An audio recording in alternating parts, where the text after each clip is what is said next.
voilà jërëjëf Omar maa ngi lay nuyu yow it di la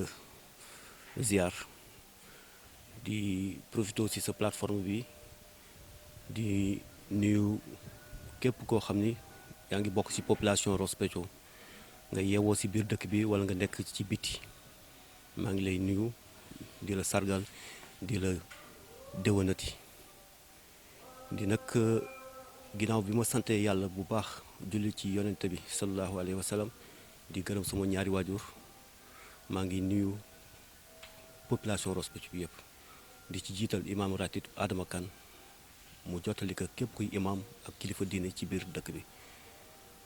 di jël nuyoo bi également di ko teg ci loxo yi képp koo xam ni chef de quartier yi ci dëkk bi ñoo fi nekk nga jottali ñu ko ñi nga xam ne aussi ñooy les notables ñu nekk commune Ross Béthio bi yëpp di déwénati daal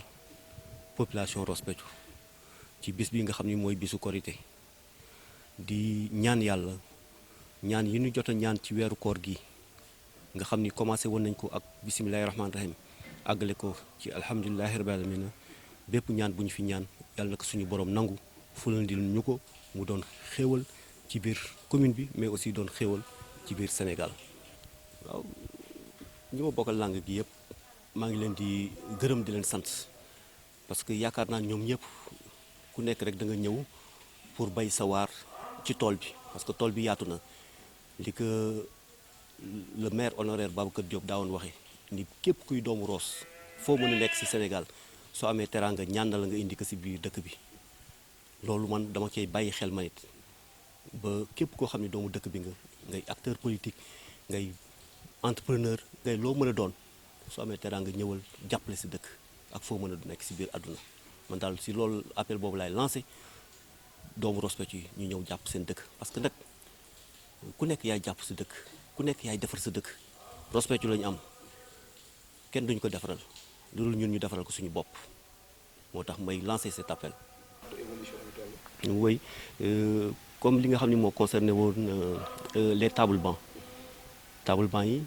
ñu ngi nekkoon en phase de production au niveau de Thiès pas plus tard qu'avant-hier j'ai échangé avec l'entrepreneur mu ni ma mi ngi en phase de production intense sax rien que pour jox Ross Béthio li mu moom donc am naa yaakaar sous peu li ñu moom muy suñu lot dinañ ci jot incha allah mu ñëw ñu jox ko collège yi ak lycée collège bi ak lycée bi nga xam ni moo nekk Ross Béthio waaw dinañ ko teg daal ci loxo ki nga xam ni mooy Souleymane Doumbouya mi yore commission éducation ci commune bu Ross Béthio waaw. mois de mai de. te daanaka ay juin juillet rek ñu commencé wax waxi nawet. waaw stade bi am na loo ci waxoon. tey mi ngi nekk au ralenti. waaw fu mu toll. non stade bi aussi bi ma waxee ak ki nga xam ni mooy l'entrepreneur di Cissé bu Ecotra dama ko wax ndi waxu stade bi wax ko fi ma ci jaar yëpp ak le DG de l'AGETIP li nga xam ni mooy El Hadj Malick Guèye wax ko fi ma jaar ak moom ak la mu wax ak moom yëpp mu rafetlu ko ni ma nag lenn kese moo ci nekk naa ko may ba korige weesu pour mu ñëw jublu ci parce que dafa am benn piste de production bu muy àggale njàndaan su ko àggalee rek incha allah dina ñëw jublu ci li nga xam ni mooy achever les travaux du stade municipal de Ross Béthio moom loolu laa jëlee ci moom bi may mujj échanger ak moom muy Cissé bu Ecotra loolu la ma wax. kon loolu moom mën nañu jàpp ni amagul certitude totale waaye président de la république mooy laaj bu mujj bi rek def na arrêté fixé date élection locale le 22 ou bien le 23 janvier 2022 nan nga gisee situation mbir moomu. waaw loolu du lu ñu bett parce que ñun yàgg nañ ci terrain politique bi parce que maa ngi doon accompagner le défunt maire Amadou Bekay Diop yàlla ko yàlla xare àjjana depuis 2012 comme ni ma koy waxee d'habitude rek le 7 octobre 2012 maa ngi ko doon accompagner 2 ans après si lay soogay nekk maire Ross Béthio donc xam nañ terrain bi miin nañ terrain bi xam nañ aussi population bi waaw donc amul lu ñuy tiital wala leneen ñun fii lañ dëkk fii lañ juddoo fii lañ yaroo li ma koy waxee rek fii lañ dalee baax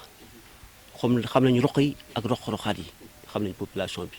du ñu laajte kenn fii du ñu laajte benn quartier fu nekk mën nañ fa dugal suñu bopp mën nañ fa yóbbu suñu bokk te comme ni ma koy waxee bay nag sa wewu tànk man de aw ma feneen fu may def leneen fu may investir wala feneen fu may def sama ñaar dërëm lu dul sama dëkk bii di Ross Béthio te su doon sama sago nag mu mel na fanaal te fanaal boobu ñu koy def doomu Ross moo koy def waaw loolu laay invité nag képp koo xam ne doomu Ross nga ñëw jàppale ma ci liggéey boobu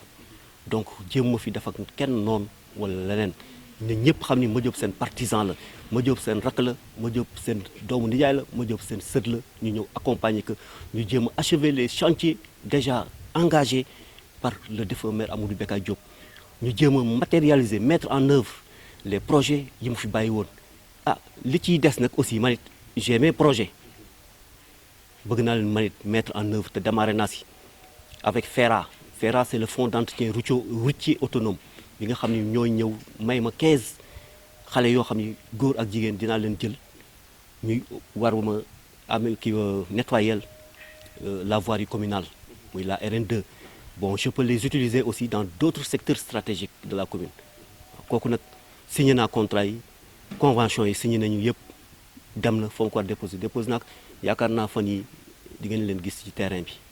voilà bu boobaa dinañ xam ni xam nañ fi ñu si rek suñu tànk te ñu ngi jëm